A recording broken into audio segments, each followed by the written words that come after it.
물 위를 걸어 예수님께로라는 제목으로 시간 함께 은혜 받는 시간 되기를 원합니다. 예수님은 오병이어 기적 이후에 제 아들을 배를 태워 건너편 게네사렛으로 보내셨습니다.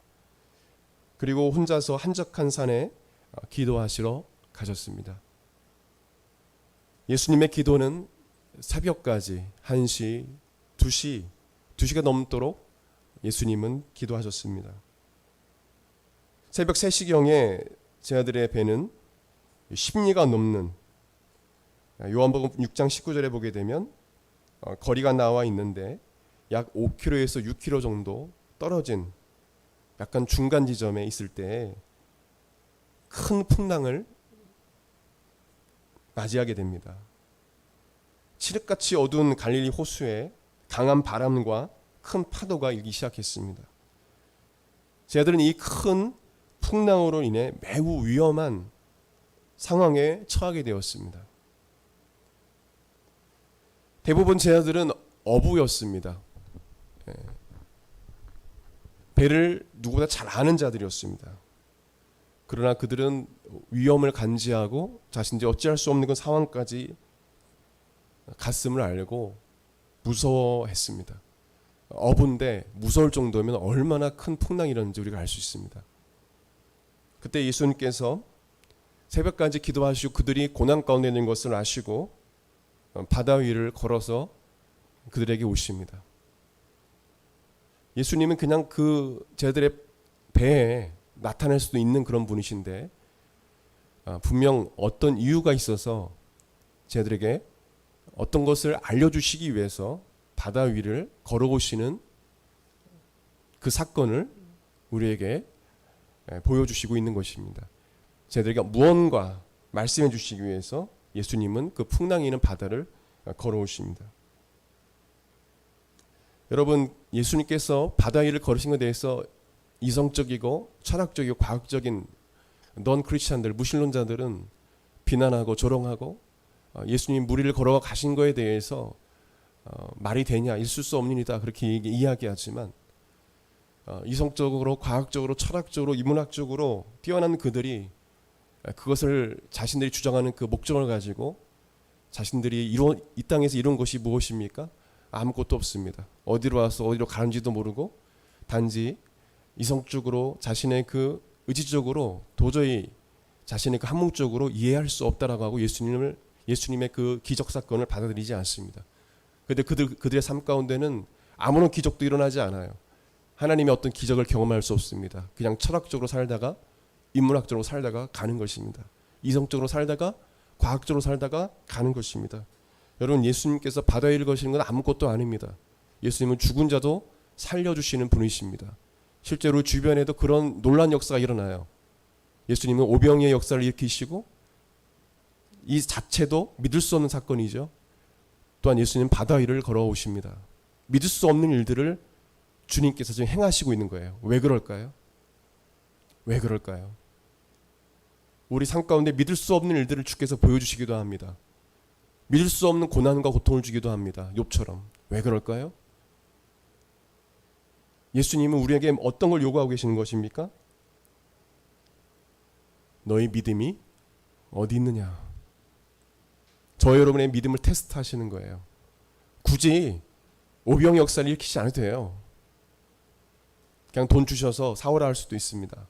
굳이 바다 위를 걸을 필요 없으세요. 그냥 배에 나타나셔서 도와주시면 됩니다. 주님이 분명 우리에게 오늘 사건을 통해서 말씀하시는 그 내용들이 있습니다. 제 아들은 믿을 수 없는 그 광경을 보게 됩니다. 예수님께서 바다 위를 걸어오신 광경을 보고 제 아들은 유령이라 합니다. 유령은 원어로 판타스마라는 단어인데 현상, 허상, 헛개비라는 단어입니다. 여기서 유령은 뭐냐면 예수님인 것 같은데 예수님의 형상을 담은 헛개비 귀신이 아닌가 그렇게 생각한 거예요. 예수님인 것 같다는 것을 제 아들은 인지했습니다. 베드로는 누구보다 더 인지했습니다. 제 아들은 큰 풍랑으로 인해서 어부임에도 불구하고 큰 두려움에 빠져 있었습니다. 한번 상상을 해보십시오. 어부들이 두려워하고 있다. 칠흑같이 어두운 곳에서 한치 앞을 알 수도 없고 보이지도 않는 상황에서 큰 풍랑이 일고 죽기 일부 직전인 거예요. 근데 갑자기 예수님 형상 같은 유령이 나타나서 다가오는 겁니다. 매우 두려운 거죠. 칠흑같이 어두운 곳에서 밝게 빛나는 어떤 한 분이 오고 있는 거예요. 그들은 그 유령을 보고 무서워했다고 성경은 말합니다. 두려워 떨었다는 겁니다. 예수님은 소리 지르다는 크라조라는 단어인데 그냥 소리 지르는 것이 아니라 크게 소리 지르다는 뜻이에요. 유령을 보고 크게 소리 질렀다는 거예요. 무서워서 비명을 질렀다는 것입니다. 오병이어 가운데 그 역사 가운데 동참했던 제들의 믿음은 어디 갔습니까? 그냥 큰 풍랑을 보고 무서워하고 또 유령이다 하면서 더 비명 지르는 그들의 모습을 볼 수 있어요. 우리 인생에 이 큰 풍랑 같은 일들이 너무도 많이 일어나지 않습니까? 여러분이 살아가면서 나중에 이제 결혼도 하고 가정도 꾸리고 또 자녀도 키우게 될 거예요. 그런 가운데 여러 가지 우리 인생의 풍랑을 만날 때가 있습니다. 예수님 그때 우리에게 테스트하시는 거예요. 너의 믿음이 어디 있느냐. 그 풍랑 가운데 예수님은 여러분을 테스트하실 것입니다. 분명 테스트하실 거예요. 여러분 그때 그 풍랑이 일 때 여러분 두려워하지 마십시오. 예수님은 그들에게 두려워하고 비명지르는 그들에게 예수님께서 27절 말씀에 이렇게 말씀합니다. 안심하라 내니 두려워하지 말라 이렇게 말씀하세요. 두려워하지 말라. 안심하라. 이 안심하라는 이 말씀은 헬라어로 다르세오라는 그런 단어인데 용기를 가져라라는 뜻이에요. 더 구체적으로 얘기하면 안심하라는 뜻은 좋은 용기를 가지라는 원뜻입니다. 용기를 가지라. 안심하라. 용기를 가지라. 여러분 매사에 두려워하는 마음을 여러분 버리시고 용기를 가지시길 바랍니다. 용기는 굳센 것을 의미합니다. 그리고 무서워하지 않는 것을 말합니다. 용기는 이 성경적 가치관으로 해석한 이 개념의 용기는 하나님 외에 두려워하지 않는 겁니다. 누구 외에 두려워하지 않는 거라고요? 하나님 외에 두려워하지 않는 거. 이 용기는 남을 무시하는 게 아닙니다. 내가 어떤 사람인데 하면서 이게 용기는 아니에요. 그 사람을 존중하고 사랑해야 되겠죠. 그게 기본인 거죠. 막 교수님을 무시하고 친구들을 무시하고 나보다 못하는 사람을 무시하는 게 용기가 아닙니다. 하나님 외에 두려워하지 않는 거예요. 사람을 무서워하지 않습니다. 우리 크리스찬은요, 성도는 사람을 무서워하지 않습니다. 사람을 사랑하죠. 칼을 들고 오는 자들을 향해서도 그들을 무서워하지 않습니다. 그를 사랑하죠. 그래서 순교를 당할 수 있는 거예요. 하나님 외에는 두려워하지 않는 것이 바로 용기입니다. 주님 우리에게 용기를 가지라고 말씀하세요. 또한 강한 믿음을 가지고 담대히 행하는 것을 말합니다. 담대하다라는 뜻은 바로 용기를 갖는 겁니다. 여러분 구약 성경에 나와 있는 많은 하나님의 사람들은 용기를 가진 자들이었어요. 또 용기가 없을 때 주님께서는 용기를 가지라고 말씀하셨습니다. 자꾸 붙어줬어요. 아브라함도 그렇고요. 모세도 주님 저는요. 모세가 한 3번인가 말했어요. 주님 저는요. 말을 이렇게 더듬어요. 제가 이스라엘 사람들 이끌 수 없습니다. 그랬던 자예요. 주님은 계속 모세에게 용기를 붙여주죠. 아론을 통해서 대신하여 말을 하게 하죠. 그렇게까지 세워주시죠. 말더듬이도 고쳐주실 수 있는 분이신데 모세는 그걸 믿지 못했어요. 못한다고 했어요. 모세가 처음부터 자신이 할 수 있다라고 한 사람이 아니에요. 주님 저 못해요. 또 주님이 나타나서 또 힘을 붙여줍니다. 할 수 있어. 용기를 붙여줘요. 주님 저 못해요. 한두 번도 안 해요. 주님 저 못해요. 할 수 있어. 내가 너와 함께 하지 않니? 주님 저 못하겠어요. 두려워서. 그러면 아론을 너에게 붙여줄게. 그가 너를 대신하여 말 테니까 이제 할 수 있겠니?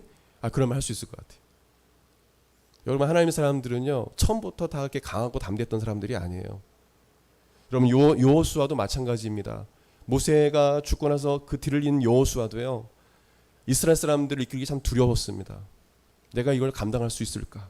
근데 주님이 그에게 나타나 동일한 말씀을 하셔요. 여호수아 1장 6절 7절 말씀 보게 되면 강하고 담대하라.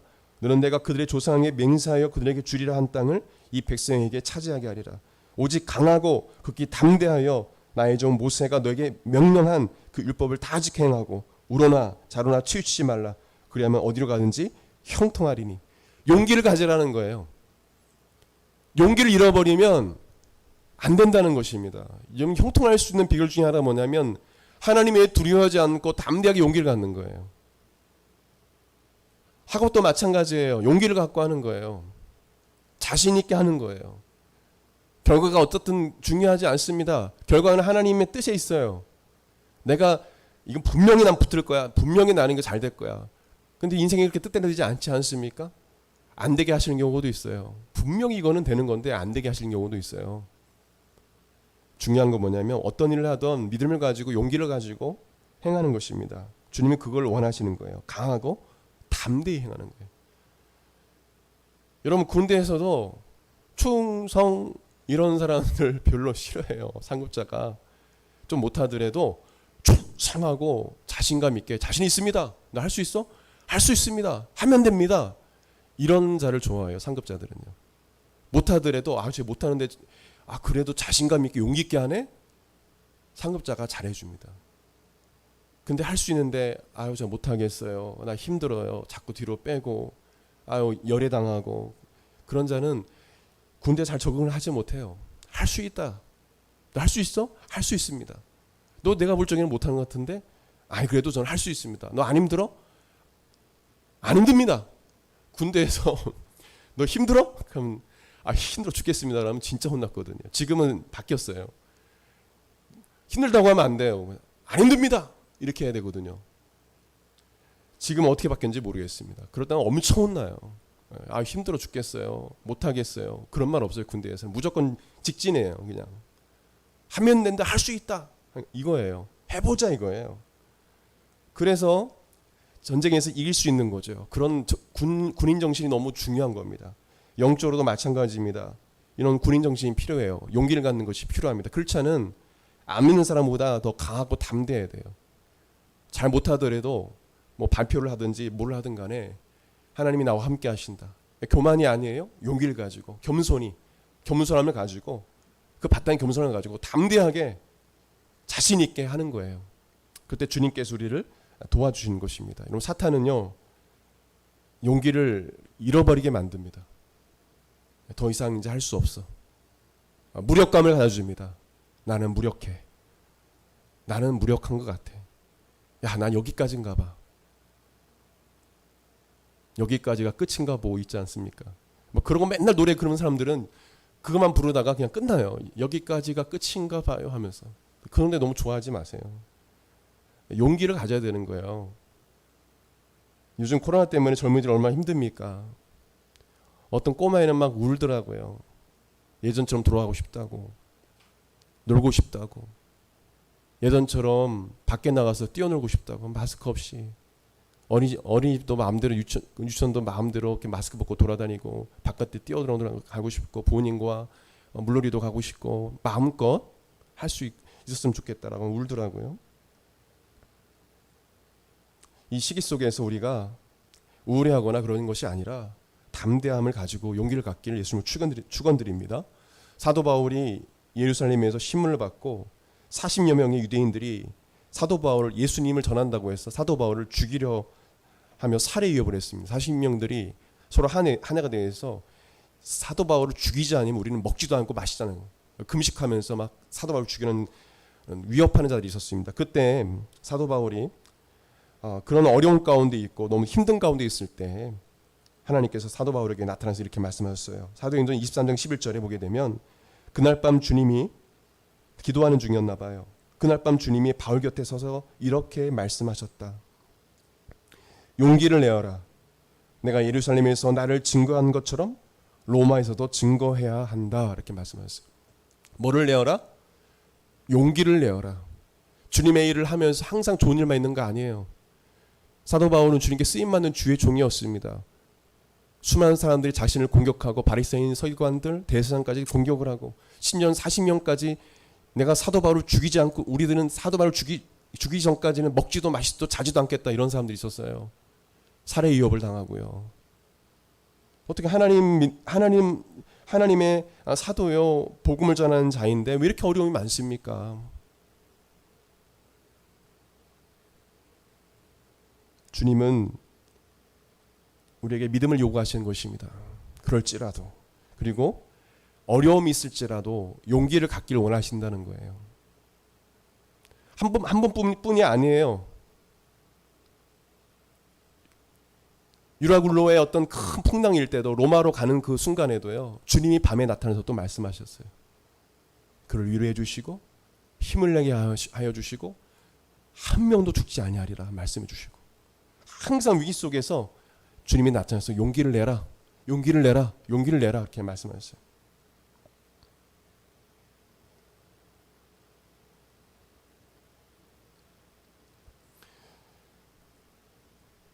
그러나 제 아들은 담대하지 못했습니다. 안심하라, 두려워하지 말라 그렇게 말씀함에도 불구하고 그는 담대하지 못했어요. 어부였음에도 불구하고 그들은 풍랑이 있는 호수를 보며 두려워 떨었습니다. 아까도 말했지만 심지어는 예수님을 유령으로 보고 무서워했어요. 28절에 베드로가 예수님인 줄 인지하고 만약 예수님이시면 나를 명하여 물 위로 오라소서 이렇게 예수님께 말합니다. 예수님이심을 인지한 거예요. 예수님은 이에 오라라고 말씀하세요. 베드로는 배에서 내려 바다 위를 걷기 시작했습니다. 그러나 그것도 잠시 큰 풍랑이 있는 것이 눈에 들어오자 그에게 두려움이 엄습했습니다. 그리고 그는 곧 물에 빠지기 시작했습니다. 그는 죽을 것 같았습니다. 너무도 무서웠습니다. 그래서 예수님께서 자신을 구해 주길 간절히 바랬습니다. 예수님께 자신을 구해달라고 간청합니다. 소리를 칩니다. 예수님은 즉시 손을 내밀어 베드로의 손을 잡고 그를 구원하여 주십니다. 31절 말씀 보게 되면 그러면서 이렇게 말씀하시죠. 같이 읽겠습니다. 시작. 예수께서 즉시 손을 내밀어 그를 붙잡으시며 이르시되 믿음이 작은 자여 왜 의심하였느냐 하시고. 베드로가 예수님의 말씀을 의심하지 않고 믿고 걸어갔다면 그는 물에 빠지지 않고 예수님께로 끝까지 걸어갔을 것입니다. 그리고 예수님께 칭찬을 받았을 거예요. 그러나 베드로는 이 당시 예수님의 말씀에 집중하기보다 주변 환경에 집중하였습니다. 그것을 바라봤어요. 그것에 집중했습니다. 안심하라, 두려워하지 말고 오라 하시는 예수님의 말씀에 집중하지 않고 그 말씀을 의심하고, 그리고 자기 생각에 아무리 생각해봐도 이러한 상황은 두려워하지 않을 수 없다라는 결론을 내린 것입니다. 그래서 걔 이성뿐만 아니라 마음, 감정까지도 두려움에 휩싸게 된 것입니다. 베드로는 예수님을 향한 믿음보다 자신의 이성과 감정이 앞섰던 거예요. 여러분, 어려운 큰 풍랑 같은 우리 환경을 겪게 되면요, 우리의 이성과 감정이, 마음이 먼저 앞설 때가 많습니다. 그러나 오늘 이 사건을 통해서 하나님께서 우리에게 중요한 영적인 원리를 주십니다. 큰 풍랑 같은 삶을 경험할 때, 문제가 생길 때 여러분의 이성보다 감정보다 믿음이 앞서라고 주께서 말씀하십니다. 아멘. 이 아주 중요한 원리입니다. 무조건 믿음이 앞서야 돼요. 믿음으로 주님께 나아가야 돼요. 목사님 무슨 말씀입니까? 제가 할 수 있는 일이 많거든요. 제가 할 수 있어요. 여러분, 할 수는 있어요. 근데 여러분, 시간이 지날수록 알 겁니다. 내가 할 수 있는 게 없구나. 제가 할 수 있는데 무슨 말씀하시는, 제가 해야 되는 거 아닙니까? 여러분, 반드시 느끼게 될 거예요. 지금 이 설교를 나중에도 깨닫게 될 겁니다. 내가 인생 가운데 내가 할 수 있는 것은 없구나. 내가 다만 할 수 있는 것은 하나님께 기도하는 것이고 감사하는 것밖에 없구나라고 여러분 고백하게 될 것입니다. 여러분, 내가 할 수 있다라고 생각하는 건 사실이요, 교만인 것이죠. 주님이 함께 하시면 할 수 있다라는 이것은 괜찮지만 주님이 없어도 할 수 있다라는 생각들은 교만한 것입니다. 마태복음 17장에 보게 되면 어떤 남자가 귀신 걸린 자신의 아들을 예수님께로 데려와서 제 아들에게 고쳐달라고 말합니다. 제 아들은 믿음이 없어서 그 귀신을 쫓아내지 못합니다. 아무리 예수 이름을 부르고 귀신 쫓아내도 귀신이 떠나가지 않습니다. 그때 예수님께서 오셔서 제 아들에게 마태복음 17장 17절에 이렇게 말씀하십니다. 믿음이 없고 폐역한 세대여, 책망하시고 그 귀신 걸린 아들을 고쳐주십니다. 그리고 제 아들이 그 전에 예수 이름으로 놀란 기적을 일으켰는데 자신들이 귀신을 쫓아내지 못하자 예수님께 나와서 말합니다. 의아하면서 말합니다. 주님, 우리는 왜 그전처럼 귀신을 쫓아내지 못했습니까? 왜 그런 겁니까? 라고 질문합니다. 그때 예수님께서 마태복음 17장 20절에 이렇게 말씀하세요. 너희 믿음이 작은 까닭이니라. 진실로 너에게 이르노니 만일 너희에게 믿음이 겨자씨 하늘만큼만 있어도 이 산을 명하여 여기서 저기로 옮겨지라 하면 옮겨질 것이요 또 너희가 못할 것이 없으리라 말씀하셨어요. 뭐 하나만한 믿음이 있어도요? 겨자씨 하나만한 믿음. 여러분 그 겨자씨 하나만한 믿음도 없습니까? 저는 여러분들 다 있다고 생각합니다. 아멘. 겨자씨 하나만한 믿음만 있어도 이 기적이 일어난다고 주께서 말씀하셨어요. 믿음이 엄청 중요하다는 거예요. 지금 제 아들에게 이 믿음이 없는 거예요.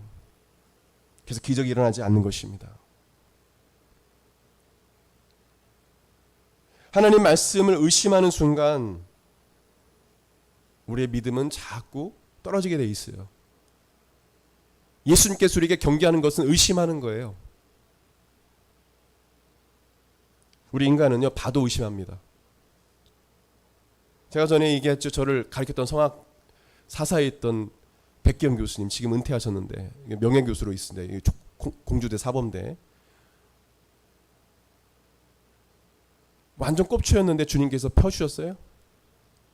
근데 그분이 간증해도 주변 사람들이 안 믿어요. 거짓말.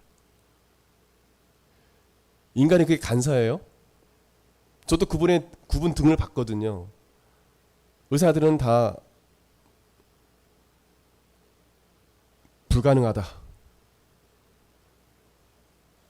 아무리 손을 써도 할 수 없는 그런 상황이었는데 주님이 고쳐주는데 불구하고 주변 사람들이 안 믿는다는 거예요. 직접 봐야 믿었다는 거예요. 직접 봐도 뭐냐면 설마 하나님께서 고쳐주셨을까? 이렇게 의심한다는 거예요. 여러분 우리가 하나님께 예수님께 나갈 때요. 의심 가지면 안 됩니다. 여러분 의심은요. 정말 하나님께서 정말 싫어하시는 거예요. 기뻐하시지 않으세요. 여러분 이성과 감정이 앞설 때 성경은 읽어지지 않습니다. 오병이어도 무리를 걸어가는 것조차도 절대 믿어지지 않습니다. 믿음은 바라는 것도 실상이요 보지 못하는 게 증거라고 있습니다. 여러분 하나님의 기적을 경험한 자들은요 바라보는 자들입니다. 아직 이루어지지 않았어요. 그러나 꿈을 꾸고 희망을 갖고 바라보는 거예요. 주님께서 이루어주실 걸 믿고 바라보는 거예요. 내가 비록 이 질병 가운데 고통 가운데 있고 이런 문제 가운데 있지만 주님께서 해결해 주실 것을 믿고 바라보는 거예요. 건강한 몸을 바라보고 꿈꾸며 또 하나님께서 꿈을 이루실 것을 꿈꾸고 바라보고 낙심하지 않고 나아가는 것이 바로 믿음이에요. 도저히 이성적으로 이해되지 않아도 주님께서 말씀하시면 바다 위를 걸어가는 거예요. 코스를 걸어가는 겁니다. 근데 의심하는 순간 빠지게 되는 거예요. 저는 그렇게 믿어요. 대다수 사람들이 기도했는데 기도 응답받지 못한 분들의 이유 중에 하나가 의심해서라고 저는 믿습니다. 여러분 예수님께서 치료해 주셨어요?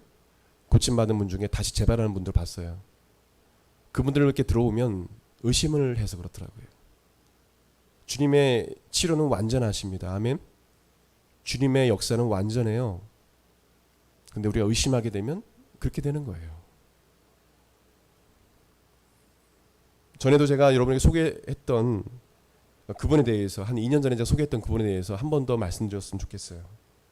뉴욕 맨하탄에 타임스퀘어라는 교회가 아주 유명한 교회가 있습니다. 미국 개혁을 일으키는 그런 교회 중에 하나입니다. 카타 콜론 목사라는 분이 있는데 그분은 15세부터 공황장애를 앓았습니다. 그런 신체적인 문제가 없었음에도 불구하고 자주 쓰러져 응급실에 실려갔습니다. 그는 그때 상태에 대해서 이야기합니다. 사방의 벽이 자신에게 조여 들어오는 것 같았고 귀에는 계속 윙윙거리는 소리가 났고 심장은 당장이라도 밖으로 튀어나올 것 같았다고 말했습니다. 그리고 죽음이 코앞에 닥친 것만 같은 느낌을 받았다고 말했습니다. 그는 그의 공황장애의 원인을 이렇게 말했습니다. 자기 자신과 남들이 자기에게 너무 높은 기대를 갖고 있지만 그 기대를 만족시킬 수 없다는 무력감, 두려움이었다라고 말합니다. 그는 고백하기를 두려움은 아무 예고 없이 늘 나를 따라다니는 동반자였다라고 말합니다. 주변 사람들 나에 대해서 너무도 기대감이 많은데 나는 이렇게 무력할까? 대부분 여기서 헤어나지 못하면 자살을 하죠. 그런 그가 어느 날 공황장애에서 그를 지배하고 있었던 두려움에서 빠져나오는 어떤 계기가 있었습니다. 그는 크리스찬인 한 경찰관에게 복음을 듣게 됩니다. 예수님을 듣게 돼요. 그리고 예수를 믿게 됩니다. 그는 그 이후로 성경을 열심히 읽기 시작했습니다. 그는 성경을 읽고 깊이 묵상하면서 자주 눈물을 흘리곤 했습니다. 그러나 공황장애는 여전히 떠나가지 않았습니다. 그러나 어느 날 밤 잠이 들 무렵에 그게 또다시 두려움이 엄습해 왔습니다. 숨이 안 쉬어지고 답답하고 죽을 것 같은 그런 시간을 보내게 됐어요. 예전과 같은 공황장애 증세가 나타나기 시작했습니다. 그러나 그는 예전과 달리 이렇게 대처했습니다. 로마서 8장 31절 말씀, 그가 성경을 읽을 때 은혜 받았던 로마서 8장 31절 약속의 말씀이 떠올랐습니다. 그리고 그 말씀을 붙잡았습니다. 따라해 봅시다. 만일 하나님이 우리를 위하시면 누가 우리를 대적하리요? 만일 하나님이 나를 위하시면 누가 나를 대적하리요? 만일 하나님이 나를 위하시면 누가 나를 대적하리요? 하나님이 나와 함께한다. 하나님이 나와 함께한다. 그리고 그는 이렇게 사탄에게 선포했습니다. 사탄아, 너는 하나님이 허락하셔야만 나를 죽일 수 있다. 그리고 하나님이 허락하셔서 만일 내가 죽게 된다면 나는 천국으로 간다. 어느 쪽이 되었던 승자는 나다. 그러니 내가 가진 모든 것을 내게 던져봐라. 나는 하나님이 나에게 주신 것을 내게 던질 것이다. 하나님의 아들 예수의 이름으로 나는 너를 거부한다라고 선포했습니다. 그는 말씀을 선포하고 로마서 8장 31절 말씀 선포하고 그 말을 하자마자 갑자기 뜨겁고 하얀 불길이 그의 발에 닿더니 온몸을 타고 올라와 자신의 머리끝까지 태우는 듯한 영적인 체험을 하게 됐습니다. 그 이후 그는 지금까지도 10년 넘게 그를 괴롭혔던 두려움과 공황장애에서 완전히 해방되었습니다.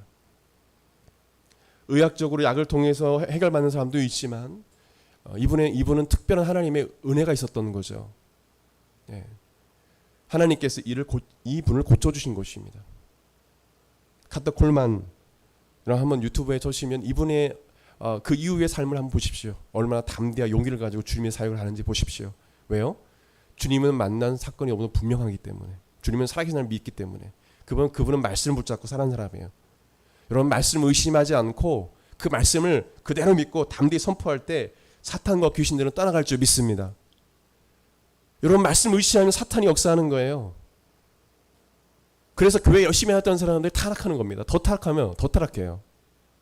교회에 다니던 사람이 더 타락하는 거예요.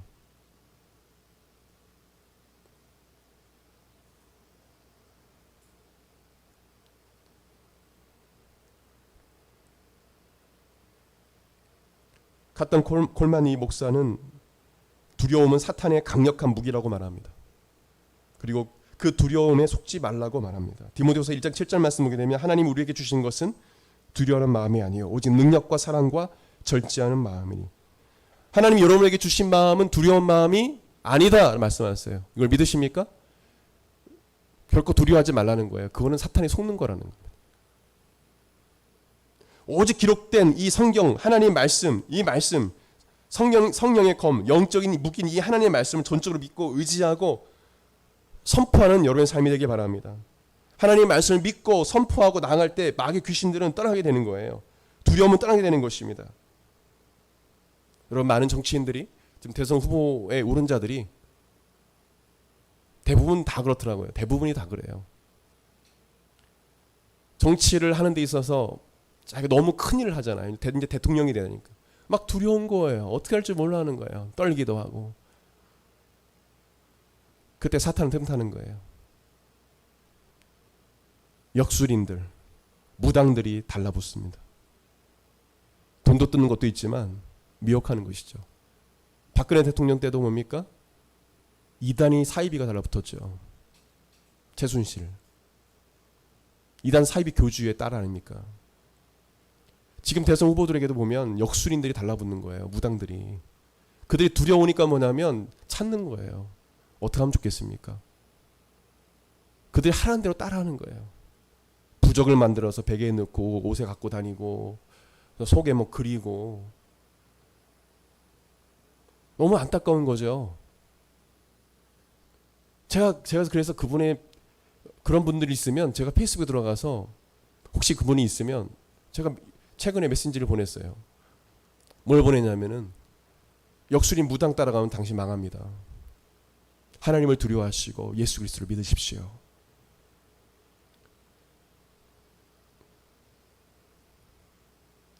가만히 있을 수가 없더라고요. 안타까웠어요. 모르고 하는 거 아니에요. 마귀는요, 두려움을 통해서 자신을 의지하게 만듭니다. 그러면 두려울 때 하나님을 여러분 의지하시겠음을 축원드립니다. 두려움을 통해서 주님이 우리에게 믿음을 요구하시고 믿음을 갖고 주님을 의지하게 하는, 마귀는요 두려움을 통해서 자꾸 뭐냐면 자신을 의지하게 만들어요. 이 두 가지 길이죠. 두려움이 찾아왔을 때 역술인 무당을 찾아가느냐, 아니면 우리를 지으신 창조주 하나님, 거룩한 순결하신 그 하나님을 찾아가느냐, 아니면 더럽고 추악하고 음란한 악한 생활을 하는 이 악한 무당들, 그들 배우는 귀신들이 있죠. 접신한 자들이죠. 그들을 따라가냐, 그들에게 물어보느냐. 둘 중에 하나예요. 여러분, 이 길은 망하는 길입니다. 아멘. 무당 따라 역술인 따라가는 건, 점치는 건 이거는 망하는 길이에요. 관상 보는 건 망하는 길입니다. 그런 거 보지 마세요.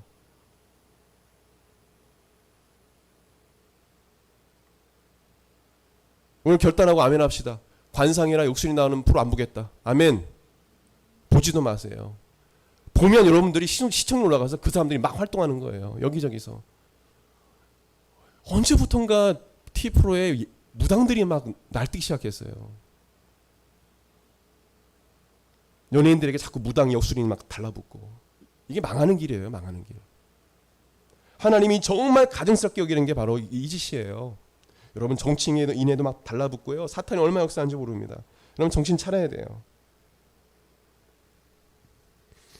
하나님 말씀을 믿고 담대히 행하는 것, 그것을 통해서 마귀 귀신들은 따라가게 되는 거예요. 그렇다면 하나님 말씀을 전적으로 믿고 그 말씀대로 순종할 수 있는 비결은 무엇일까요? 그것은 바로 저를 따라서 고백드려 예수님을 사랑하는 것이다. 요한복음 14장 21절에 나의 계명을 지키는 자라야 나를 사랑하는 자니, 나를 사랑하는 자는 내 아버지께 사랑을 받을 것이요 나도 그를 사랑하여 그에게 나를 나타내리라. 나의 계명, 이 말씀을 지키는 자는 자라야 나를 사랑하는 자다라고 예수님께서 말씀하셨어요. 여러분들이 예수님을 얼마나 사랑하는지 알 수 있는 그 방법이 있다라는 거. 그것은 뭐냐면 여러분들이 예수님 말씀을, 하나님 말씀을 믿고 순종하느냐, 그걸 보면 알 수 있다라는 거예요. 여러분, 사랑하는 어떤 연인이 있게 되면, 사랑하는 남편이 생기게 되면 그 남편 말을 듣게 되죠. 믿게 되죠. 그죠? 동일한 거예요. 주님을 사랑하게 되면 주님께서 하신 말씀을 그대로 믿게 되는 거예요. 그래서 요한일서 4장 18절 말씀 보게 되면 사랑 안에 두려움이 없고 온전한 사랑이 두려움을 내쫓나니 두려움에는 형벌이 있음이라. 두려워하는 자는 사랑 안에서 온전히 이루지 못하는, 이 사랑은 예수님의 사랑, 십자가의 사랑을 말해요. 그 사랑 안에 두려움이 없다라고 말씀합니다. 예수님의 이 사랑은 온전한 사랑이에요. 온전한 사랑이 두려움을 내쫓는다고 말씀하셨어요. 여러분, 두려움이 찾아올 때 이 고백 드리세요. 예수님이 사랑합니다. 하나님이 사랑합니다. 선포하십시오. 질병이 찾아올 때, 고통이 찾아올 때 예수님 사랑합니다 라고 선포하십시오. 어떤 일이 일어나는지 보십시오. 저를 따라 고백드리기 원합니다. 예수님 사랑합니다. 여러분, 이 고백이 어색하다면 여러분, 예수님과 정말 좀 멀리 떨어져 있는 거예요. 지금 상태가 어색하게 느껴지면 정말 멀어진 거예요. 예수님과. 나를 지으신, 나의 주인 되신 하나님 사랑한다는 고백 못 드려요? 주변에 내가 좋아하는 사람 사랑 고백 많이 하면서 하나님께는 사랑 고백 잘 못하는, 이상하지 않아요? 여러분, 예수님께 사랑 고백 많이 하세요. 아멘. 여러분, 예수님 정말 사랑하고요, 가까이 지낸 사람 보면요, 예수님 사랑한다는 고백 많이 해요. 정말 예수님 좋아해요. 근데 사탄은 그걸 원치 않아요. 여러분 예수님 사랑하면요 거룩하게 살아가죠. 예수님 사랑하면 말씀대로 순종하게 살아가죠. 순결하게 살아가죠. 악한 짓을 하지 않죠. 자꾸 순결을 따라 성결을 따라 따라가잖아요. 마귀가 싫어하는 거예요 그거. 여러분 제사장들은 이마에 여호와께 성결이라고 적고 제사장직을 했어요. 우리는 왕 같은 제사장이라고 했어요. 여러분 정말 왕 같은 제사장이십니까? 그럼 여러분들 이마에 여호와께 성결이라는 것을 기록하시고 사십시오. 여러분 크리스찬 삶은, 성도의 삶은 삶으로 나타내 보여야 돼요. 삶으로 여러분 믿음을 증명해야 합니다. 그냥 교회 나온다고, 교회에서 봉사 많이 한다고 주님이 여러분의 믿음을 인정하는 거 아니에요. 삶으로 정말 삶 속에서 세상에서 예수님을 사랑하는 삶을 살아가고 믿음으로 살아갈 때 주님께서 역사하시는 것입니다. 예수님의 제자들은 예수님께서 십자가에 죽으신 후 자신들을 핍박하고 죽이려는 유대인들을 두려워하여 문을 잠그고 숨어서 지냈습니다. 그러나 그들이 부활하신 예수님을 만나고 마가다락방에서 예수님께서 약속하신 성령을 받고 성령의 권능 즉 성령의 능력으로 충만하게 되자 닫힌 문을 열고 세상으로 나갔습니다. 그리고 담대하게 예수님을 전하기 시작했습니다. 핍박이 더할수록 순교자가 많아질수록 성령님은 성도들이 더욱 담대하게 복음을 전할 수 있도록 그들에게 권능을 부어주셨습니다. 그들의 사랑을 부어주셨어요. 그래서 그 삶 가운데 기적과 표적이 일어났습니다. 베드로와 요한은 유대인들에게 붙잡혀 공회에서 신문을 받을 때 조금도 두려워하지 않았습니다. 자신을 신문한 대제사장들과 문중들 앞에서 담대하게 이렇게 말했습니다. 사도행전 4장 18절 20절에 보게 되면 그들을 불러 경고하여 도무지 예수의 이름으로 말하지도 말고 가르치지도 말라 하니 베드로와 요한이 대답하여 이르되 하나님 앞에서 너희 말을 듣는 것이 하나님 말씀 듣는 것보다 옳은가 판단하라. 우리는 보고 들은 것을 말하지 아니할 수 없다라고 담대하게 말했습니다. 이 말씀, 이 신문을 받을 때 나들은 너희들 말을 듣지 않겠다. 나는 하나님 말씀 듣겠다. 매를 맞았거든요. 채찍에 맞았거든요. 그래도 무서워하지 않았어요. 그가 이렇게 할 수 있었던 것은 뭐냐면 바로 사도행전 4장 8절 말씀에 이 말을 하기 전에 성경이 이렇게 말합니다. 베드로가 성령이 충만하여 이르되 라고 했어요. 뭐 충만하여? 성령이 충만하여. 성령의 충만을 받으면 용기를 얻고 두려워하지 않는 믿음을 갖게 되는 것입니다. 아멘. 그래서 성령님을 우리가 찾아야 돼요. 성령님이 여러분에게 임하시면 담대할 수 있게 되는 거예요. 두려워하지 않게 되는 거예요.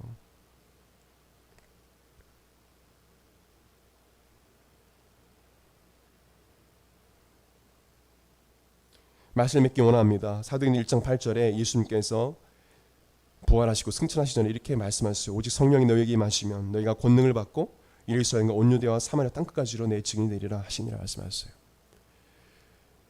예수님을 전하는 것이 부끄럽고 그리고 예수님 믿는 것 부끄럽고 성경책 갖고 다니는 것도 부끄러운 그런 믿음 여러분 소유하고 싶으십니까? 여러분 성령 충만하면 예수님 믿는 거 부끄러워하지 않으면 오히려 자랑하죠. 증인된 삶을 살아갈 수 있는 방법은 성령 충만하는 것입니다.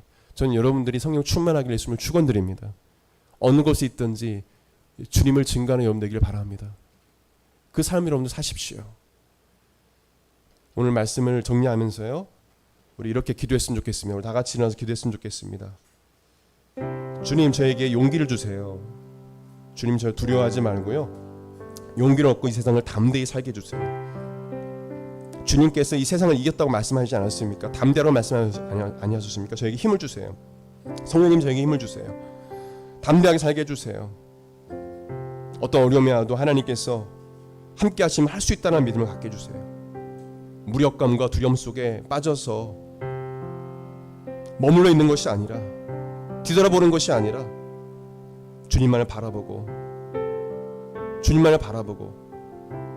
이 갈릴리 호수를 걸어가게 도와주십시오. 끝까지 주님 앞까지 의심하지 말고 걸어갈 수 있도록 저에게 믿음을 주십시오. 예수님 향한 사랑과 의심하지 않는 신실한 믿음으로 살게 해주세요. 우리 같이 이렇게 우리 하나님 앞에 말씀 붙잡고 우리 같이 기도했으면 좋겠습니다. 같이 기도하겠습니다. 하나님 아버지 주님 이 시간 저희들 주님께 우리의 모습 그대로 나아갑니다. 주님 우린 때로는 하나님 무력감과 두려움 속에 하나님 아버지, 불안해하며 살 때도 많이 있습니다. 주님, 그러나 주님께서 우리에게 말씀하십니다. 안심하라, 용기를 내어라, 두려워하지 말라, 내가 너와 함께 한다고 말씀해 주십니다. 하나님, 우리 모든 성도들 하나님 삶 가운데 하나님이, 예수님이 나와 함께 하시고 동일한 사실을 의심하지 말게 도와주시고 하나님 담대하게 믿음으로 살아갈 수 있도록 아버지 도와주시옵소서. 하나님 아버지, 담대하게 믿음으로 살게 도와주십시오. 조금도 의심하지 말고 믿음으로 살게 도와주십시오. 하나님 아버지, 우리가 이 말씀대로 순종하며 살아갈 수 있는 그 비결은 예수님을 사랑하는 것입니다. 성령 충만함을 받는 것입니다. 주님, 우리 사랑하는 성도들, 청년들, 예수님을 세상 그 무엇보다 사랑하게 도와주옵소서. 심지어 내 애인보다, 내 남편보다, 내 아내보다, 내 자식보다 주님을 더욱더 사랑하게 도와주십시오. 그럴 때 하나님 아버지의 삶의 모든 것이 회복되어지고 진정한 사랑을 얻을 수 있음을 깨닫게 도와주시기 원합니다. 주님보다 더 사랑했던 것, 주님보다 더 섬겼던 것, 주님 잘못했습니다. 주님 용서해 주십시오. 주님보다 더 사랑했던 것, 주님보다 더 귀하게 여겼던 것, 하나님 아버지, 주님 잘못했습니다. 주님 용서하여 주십시오. 주님만을 사랑하며 섬기며 살아갈 수 있는 우리 모든 성도가 되게 하여 주시옵소서.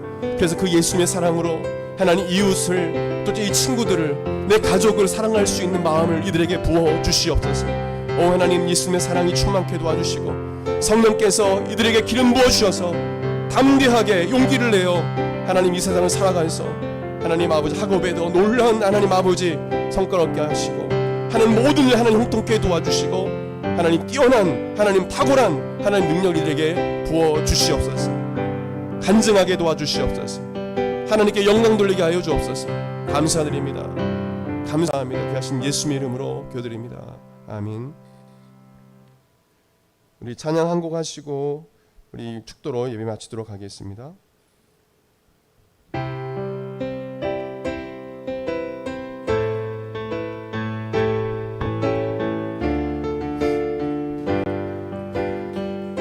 큰 소리로 찬양합시다. 아무것도 두려워 말라. 주 나의 하나님이 지켜주시네. 놀라지 마라, 겁내지 마라. 주님 나를 지켜주시니. 다시 한번 아무것도 두려워 말라. 아무것도 두려워 말라. 주 나의 하나님이 지켜주시네. 놀라지 마라, 겁내지 마라. 주님 나를 지켜주시네. 내 맘이 힘에 겨워 지칠지라도 주님 나를 지켜주시네.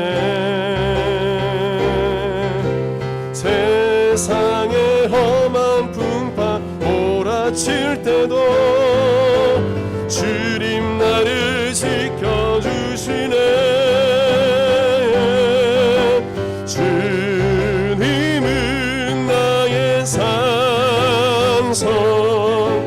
주님은 나의 요새, 주님은 나의 소망,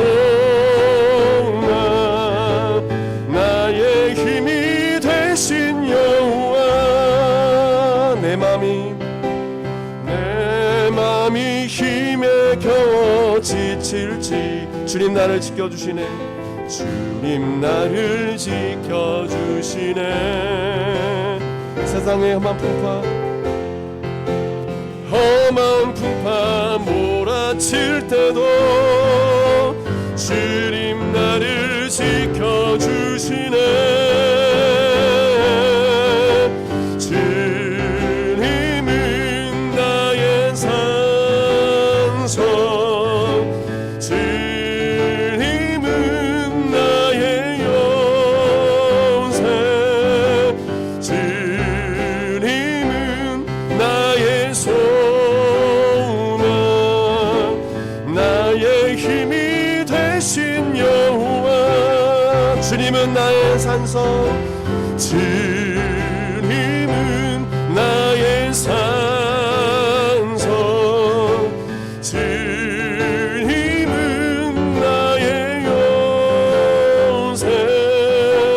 주님은 나의 소망, 나의 힘이 되신 여호와. 축도하겠습니다. 이제는 우리 주 예수 그리스도의 은혜와 하나님의 그 크신 사랑과 성령님의 감동감화 교통 역사하심이 오직 하나님 말씀을 신뢰하며 용기 내어 담대히 이 세상을 살기 원하는 한국마라타 교회의 사랑하는